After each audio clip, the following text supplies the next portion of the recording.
Hello, everybody. Welcome to Healing Outside the Box. I'm Jean Tiberio, and I'm a nutritionist and a wellness coach. This is episode 221, and I'm calling it Sleep Deprivation. Can it make you grumpy and plumpy? But first, I want to tell you about a celebrity sighting that I almost had. Yes, indeed, I almost saw Adam Sandler.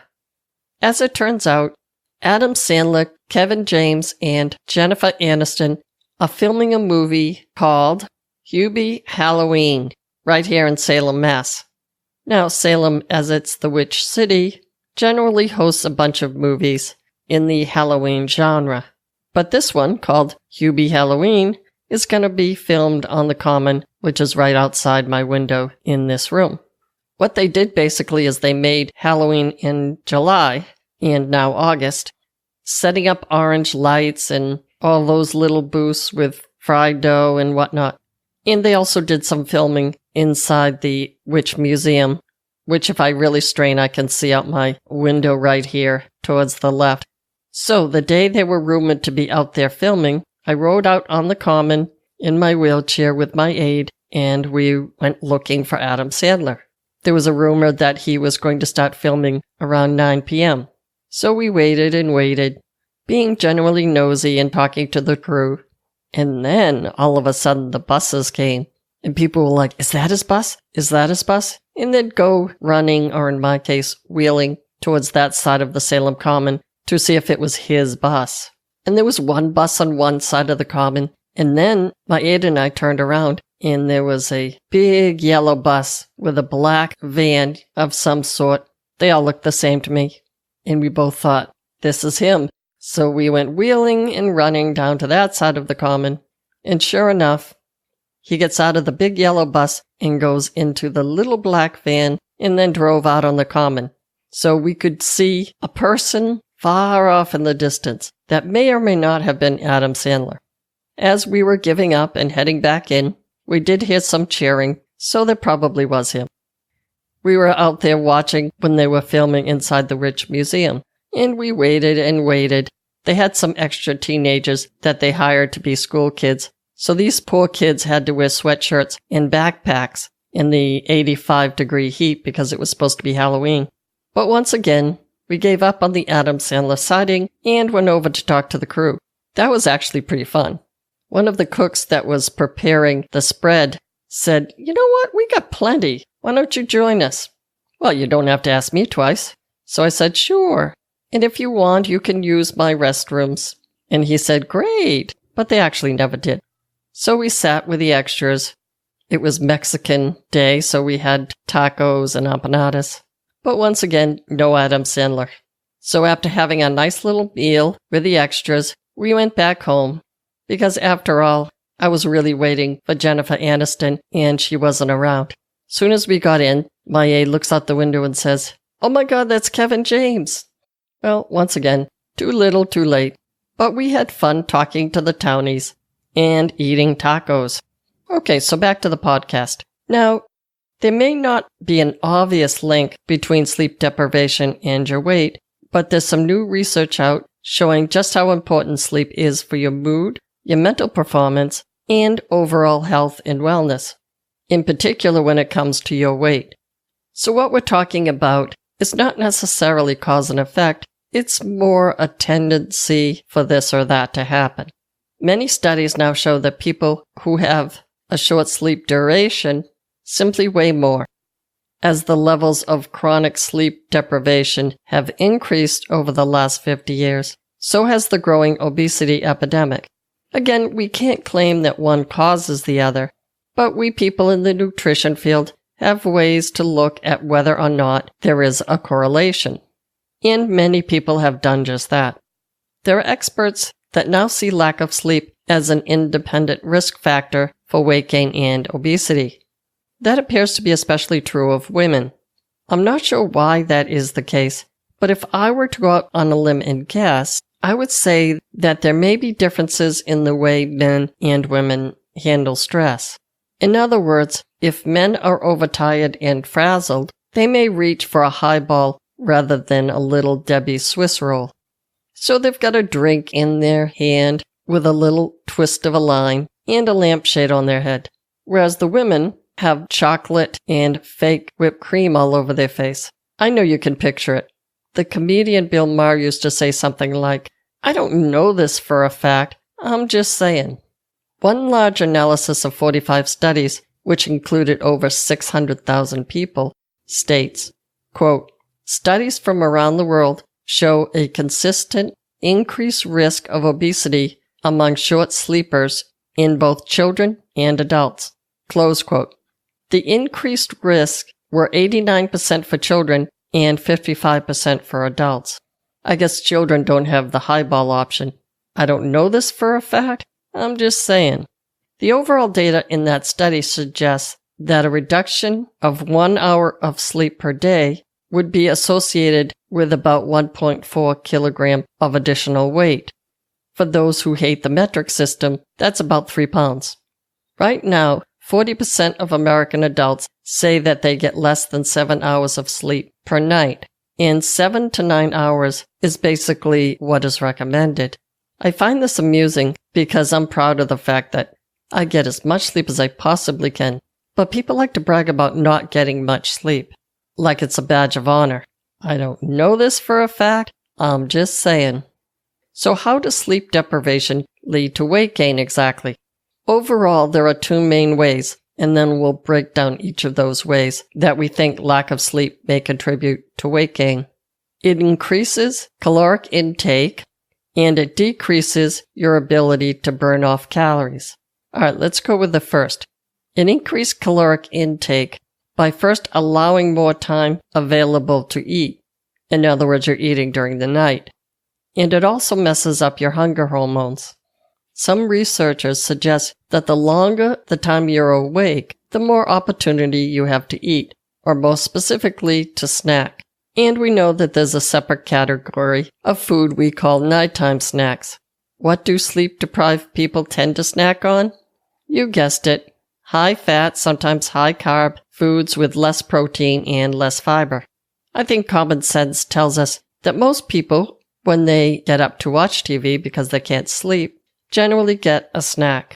So we have a tendency to eat high-fat, perhaps high-sugar calories, and then go to bed.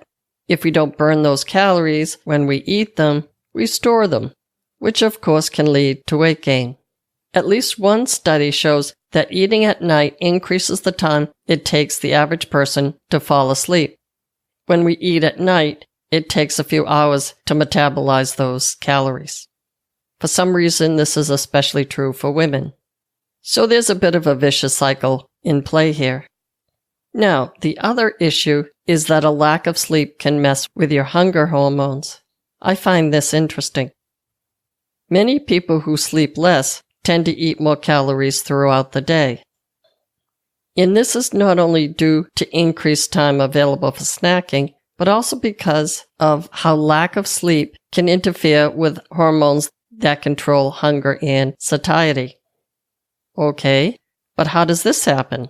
Some studies, and yes, on mice or rats, in addition to people, show that lack of sleep increases the hunger hormone that we call ghrelin, and it decreases the fullness hormone called leptin.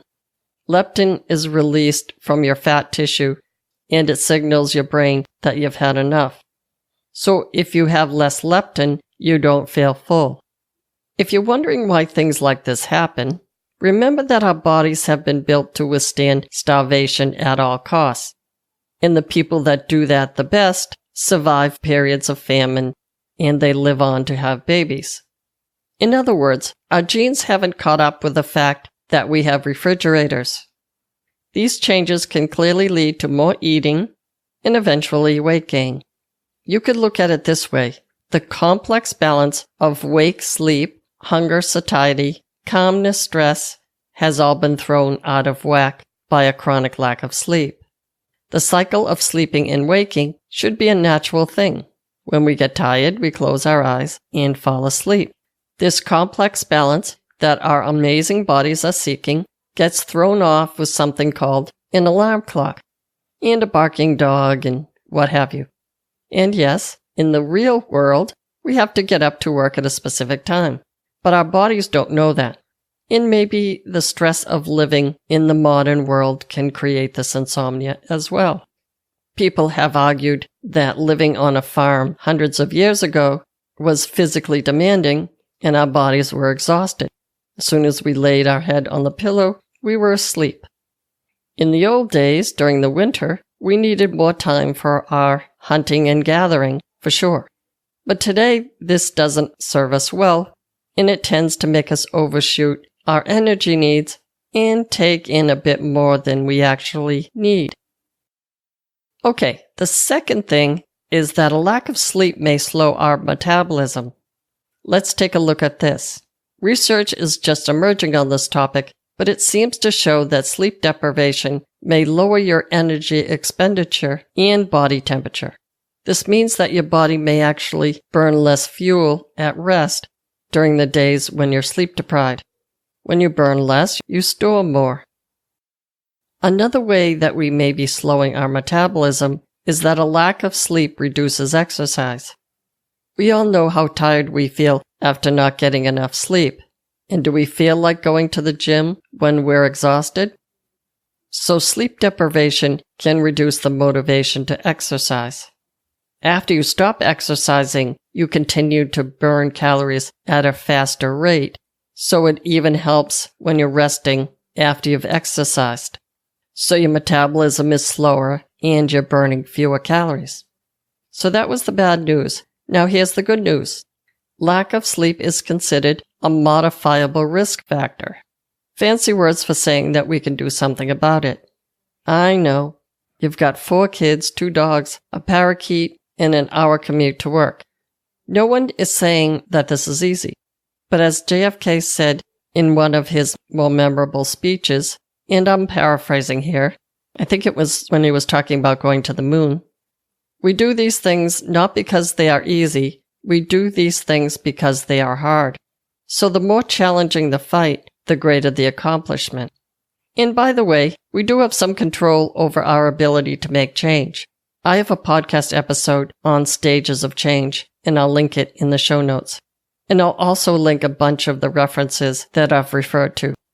Now, here are some general tips for getting better sleep. Number 1, make sleep a priority. And yes, I know that sounds dorky. By the way, I was publicly accused of being a dork on a YouTube video that I did. But I wear that badge with pride. For a lot of us, the lack of sleep we're getting is often because we simply give other activities priority. Making something a priority will help you achieve it. Dorky but true. Number 2, be consistent with your sleeping times. Your body loves routine. You're a little like your cat that way. In fact, my cat Betty and I have the same nap schedule. Having a consistent time for bed can actually train your brain. It trains your body's clock, called your circadian rhythm, and your sleep hormones will adjust. Number 3, eliminate stimulants in the evening. Coffee will stay in your system for about 6 hours. And knowing this, I have had a cappuccino as late as 9 p.m. And lo and behold, I had trouble sleeping that night. Enough said. Number 4, get some exercise and sunshine during the day. As I said, you will continue to burn extra calories after you stop exercising. It helps boost your resting metabolic rate as well. Being outside in the daytime tells your brain that it's daytime, so it helps to set your body's clock. People who are blind or just physically disabled generally state that they have trouble sleeping. Number 5, stop eating and drinking a couple of hours before bedtime. This will also help reduce your heartburn, or GERD as they say, because food won't be in your stomach when you lie down at night. Also, by not drinking fluids a few hours before bedtime, you'll reduce the need to go to the bathroom in the middle of the night. Not a bad idea to follow the advice of mothers who have raised bedwetters. And that advice is to reduce water to 2 ounces just prior to bedtime. Number 6, lower your lights when the sun goes down. If your brain thinks it's daytime, it will not make the sleep hormone melatonin, so you may find yourself wide awake when you lay down. Having bright white or bluish lights can trick your brain into thinking that it's daytime. And I know we are talking about phone and tablet screens here. So as much as possible, try to turn off electronics just before you go to bed, or perhaps use one of those twilight apps. And if you need to go to the bathroom during the night, maybe use one of those low wattage energy saver bulbs. Number 7. Create a relaxing pre-bed routine. People like to read novels, and that obviously works. Maybe choose some music or something that will help you relax your body and your mind. You could take a warm bath or listen to a podcast. Basically whatever rows your boat. Not the best time to take out your bills and attempt to pay them. Number 8. Keep your bedroom comfortable. Having a room that's not too hot or too noisy will help prepare you to sleep. It helps to have the room dark, and a lot of people enjoy those waterfall apps or similar apps with relaxing sounds. If you have any ideas that help you sleep, please send them to me, and I'll pass them along. You can reach me on my contact page, which is on my website, Healing Outside the Box. And again, I'll put a link to join me on social media as well. By the way, if you want future episodes sent directly to your cell phone, just contact me on my website contact page. Leave your email, and I will send future episodes in your email box. You can subscribe on whatever podcast app you choose. And certainly, if you have any suggestions for future episodes, please let me know. So that's all I have for you today. Be well, and stay tuned next week for another episode of Healing Outside the Box. Thanks for listening.